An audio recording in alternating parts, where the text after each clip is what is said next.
Pýtam sa, pán redaktor, povedzte mi, kto ma zastaví budúci rok, keď bude 80. výročie konca druhej svetovej vojny, aby som nešiel? Hello, je máj už eleje 2025 a práve sme sa všetci poučili.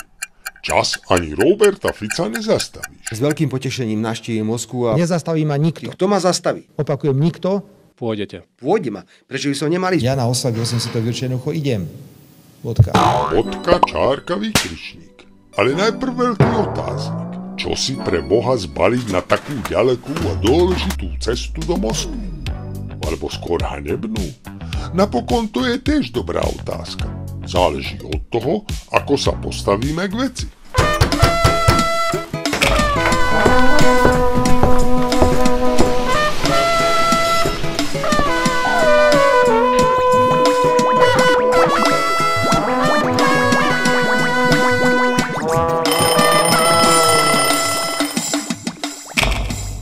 Je máj už eleje, čas lásky a nenávisti. Ja nenávidím celú tranzačnú daň.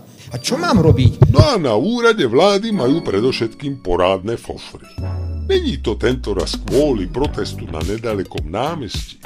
On tam práda, že bude, dokonca až 2 za sebou. Ale na úrade vlády tedy pozatvárajú okná a házi gazda aj tak nebude doma.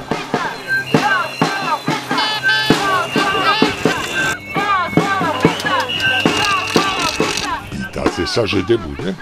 A vy to nevíte? No vreď aj tej Moskve. No a práve preto tam majú té fofry. Predseda sa musí na cestu predsa aj pobaliť. No a to je veľká dilema. Čo všetko dať do kufra?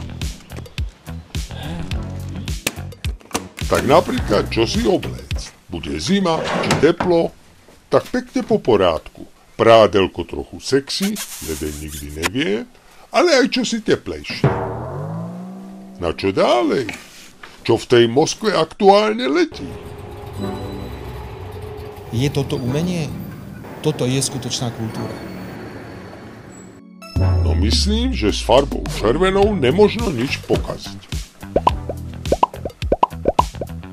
No a na tú veľkú parádu by sa hodilo voláčo ozaj parádne. Napríklad niečo takéto. Alebo čosi iné.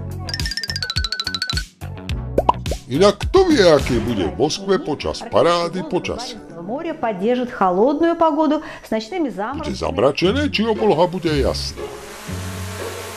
A nebude z nej náhodou aj padať voláčo? A dáš to akurát nebude?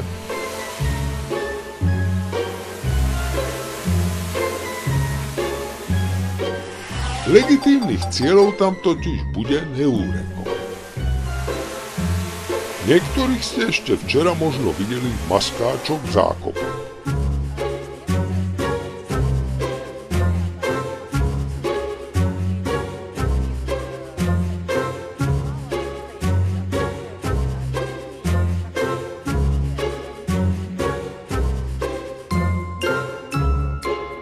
Takže toto nahra na tú gebulu a pre istotu aj čosi takéto.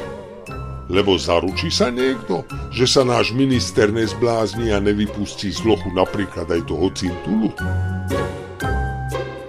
A keď sa paráda skončí a nič vážne sa nestane, tak sú v pláne ešte ďalšie dôležité body programu. Možná, že tie najdôležitejšie. Preto musia mať viac než hladký priebeh. No a keď to všetko hladko a bezbolestne prebehne, zostane čas aj na program neoficiálny. Ale predsedu nezaujímajú párky, ani pelmene, či práčky. Moskva skýta aj iné atrakcie. Stačí len pootvoriť window to Moscow. Isté, že na vyšších poschodiach sa k otvoreným oknám neradno približovať. Ale v uličnom partéri aj v podzemí je to lákavé.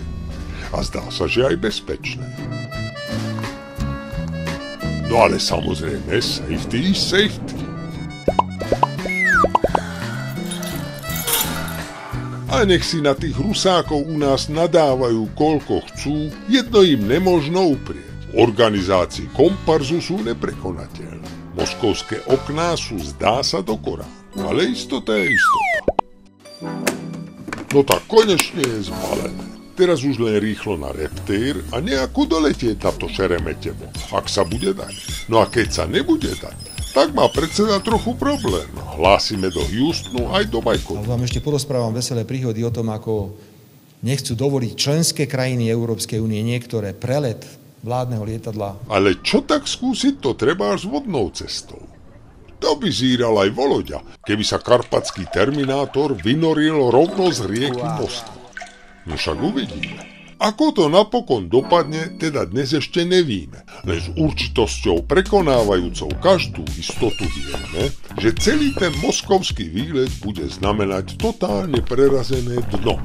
Celosvetovú blamáž, neskutočnú hanbu či ostudu, jednoducho sieďanej žďalázom. Hádam by bolo najlepšie, keby zostala tam, kde je a domov sa ani nevracala. Ale na to sa zatiaľ nedá spoľahnúť. Naopak, treba sa pripraviť na to, čo predsedovi pribalia do kufru na cestu a s čím sa k nám vráti. Ale dáme si na to dobrý pozor, všakže. S týmto presvedčením vás odhodlane pozdravuje váš Bertalan.